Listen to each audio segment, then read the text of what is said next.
다가오는 7월에 스트레스 DSR 3단계가 예정되어 있다고 합니다. 교수님, 스트레스 DSR 설명 좀 해주시고 어떤 영향 미칠 거라고 보십니까? 좀 쉽게 설명하겠습니다. 이 대출을 규제하는 수단으로 LTV, DTI, DSR이라는 게 있습니다. 그냥 단순하게 말씀드려서 이제 LTV는 부동산의 담보 가치만을 보고 돈을 빌려주는 겁니다. DSR은 부동산 소유자의 소득, 즉 상환 능력을 보고 돈을 빌려주는 건데 단 주택담보대출의 원리금 더하기 다른 부채의 이자를 합산해서 이제 상환 능력이 있냐 없냐 이렇게 판단하는 겁니다. DSR은 이거보다 좀 강도가 높은 건데 모든 대출에 대한 원리금을 합산해 가지고 이제 대출을 얼만큼 내줄지를 판단하는 겁니다. 그리고 이제 마지막으로 그러니까 스트레스 DSR이라는 거는 사실은 금리가 지속적으로 상승하는 시기에 지금은 괜찮지만 향후에 이 차입자의 상환 능력이 떨어질 수 있다. 그래서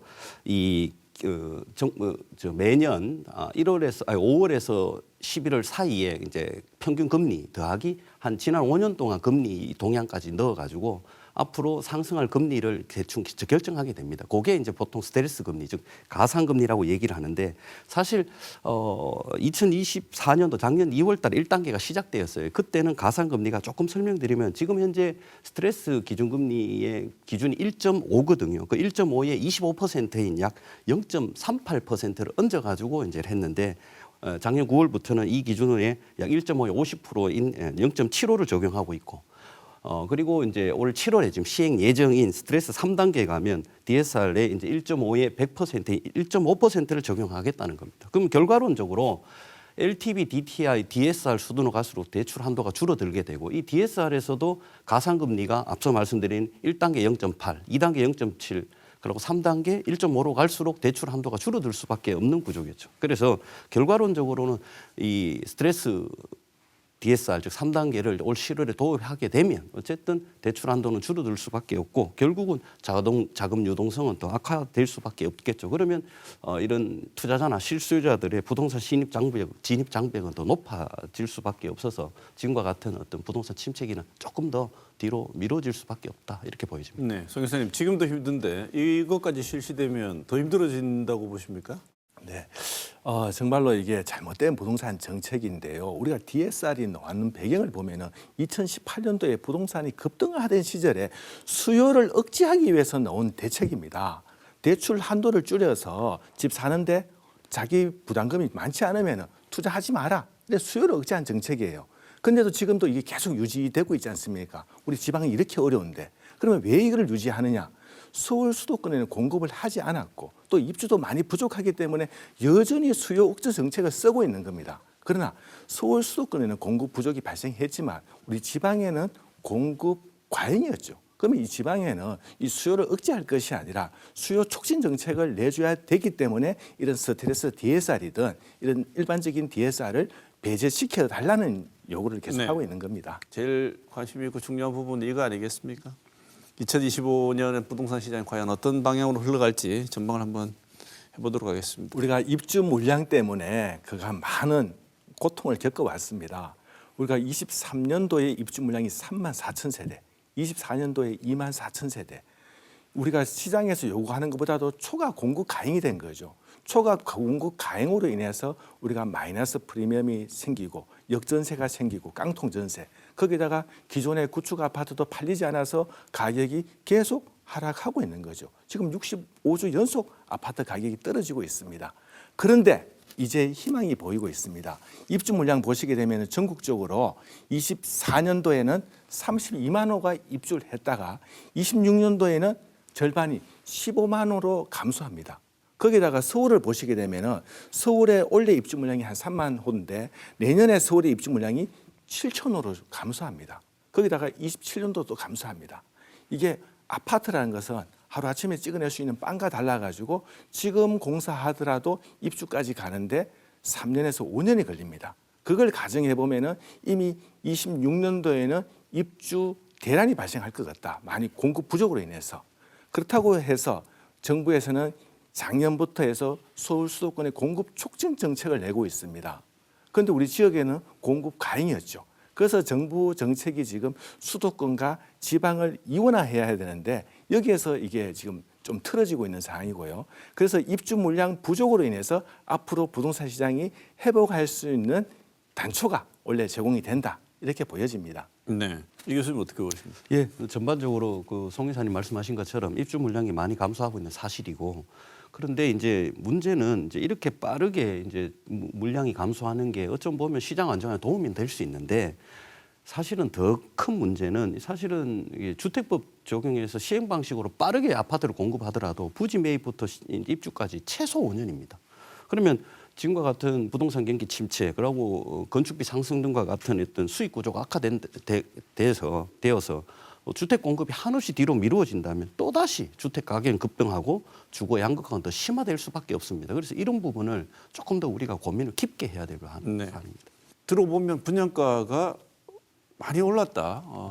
깜짝 놀랄 만큼 이렇게 책정돼 있는 아파트들도 많이 있는 것 같은데, 신규 공급을 하게 되면 분양가는 앞으로 어떻게 될 것 같은지 송 이사님 전망을 좀 해주시죠. 네, 지금 건설 공사비 지수가 최근 많이 올랐습니다.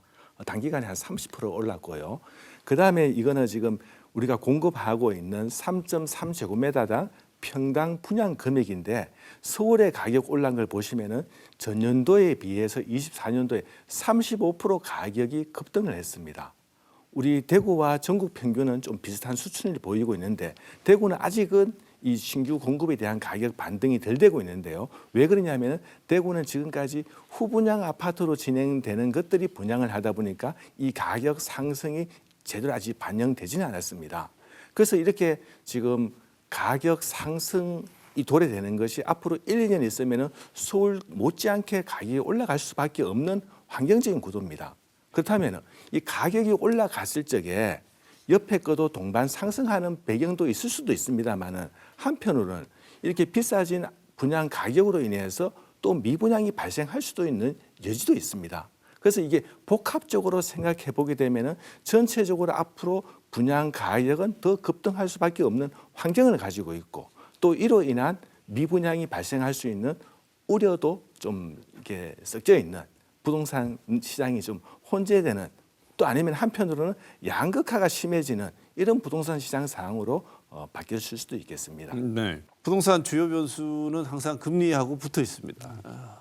누구나 다 자기가 갖고 있는 돈으로 아파트를 살 수 없기 때문에 일정 부분은 은행에서 대출을 받아서 살 수밖에 없는 현실이 이 금리와 연동되어 있는 걸 더 중요하게 볼 수밖에 없도록 만드는데요. 그런데 지금도 우리나라 가계부채 규모가 2,000조 돌파 눈앞에 두고 있습니다.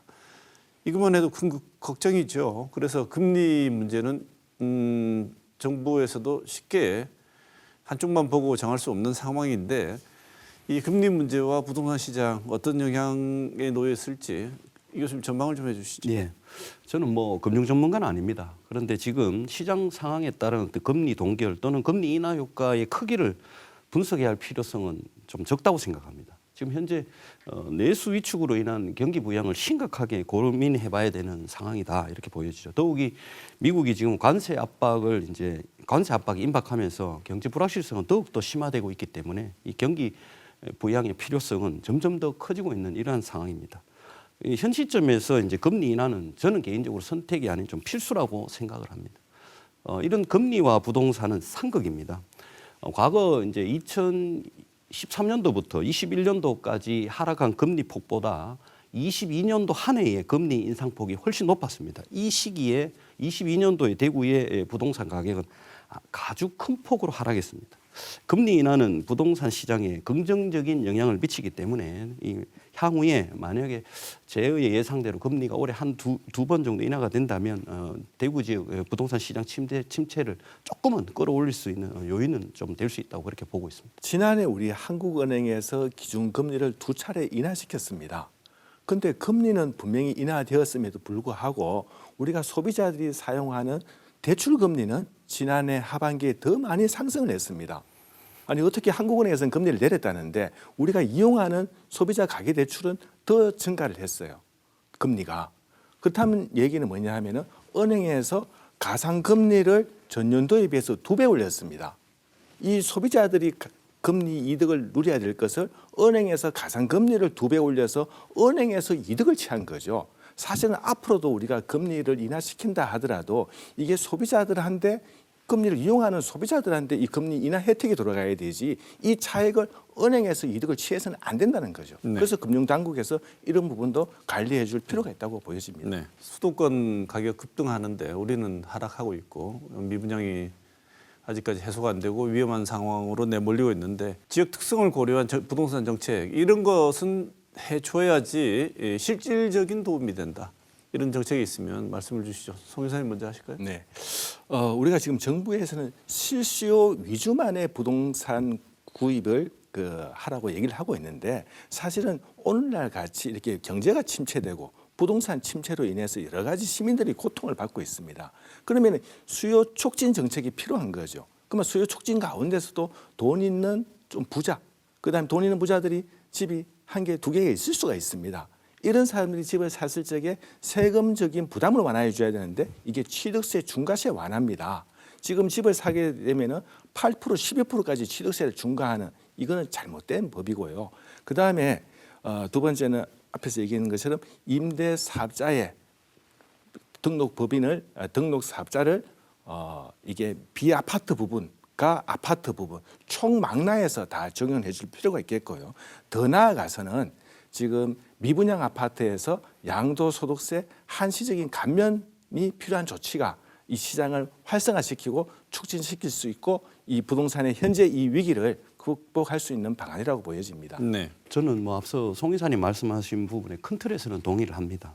지금 사실 정부가 내놓은 여러 가지 대책들이 실효성이 좀 떨어집니다. 그래서 이런 침체된 부동산 시장, 꼭 굳이 부동산 시장을 살린다라기보다는 어쨌든 사람들이 좀 더 나은 삶을 살기 위해서 여러 가지 실효성 있는 대책을 내놔야 되는데 부동산 시장으로 자금을 유입시킬 수 있는 어떤 선순환 구조를 만들기 위해서 기관 투자자나 또는 이런 다주택자들에게 세제 혜택이나 대출 규제를 완화해 주는 것도 좋은 방법은 될 수 있다고 생각합니다. 다만 이런 쪽으로 너무 치우치게 되면 대구 지역의 주거 양극화는 더 심화될 수 있다. 그래서 이 주거 양극화를 조금이라도 억제하기 위해서는 주택을 소유하지 않은 주택을 소유가 아닌 어떤 거주의 관점에서 좀 바라볼 필요가 있다. 그러면 무주택 기간이 오래된 실수요자들이라든지 또는 질적 욕구를 충족하지 못하고 있는 주택에 거주하는 1주택자들이 주택 시장 문턱을 조금 더 높은데 이걸 좀 낮춰줄 수 있는 이런 핀셋 대책이 정말 필요하다. 그러면 건강한 어떤 지역 사회를 만드는데 사실은 좀 보면 형평성 논란이 좀 될 수도 있지만 그걸 좀 뒤로 하고 실수요자들의 어떤 구매 능력을 좀 고려한 지역형 대출 상품을 출시한다든지 또는 그들만을 위한 어떤 지역형 세제 감면 대책 그리고 대출 규제의 어떤 예외 규정들도 좀 적극적으로 펼쳐야 된다고 생각합니다. 자, 오늘 토크는 대구 부동산 시장 이야기 나눠봤습니다. 이병홍 대구과학대 금융부동산과 교수, 송원배 대구 경북 부동산 분석학회 이사 두 분 모시고 오늘 좋은 말씀 많이 들었습니다. 고맙습니다. 네,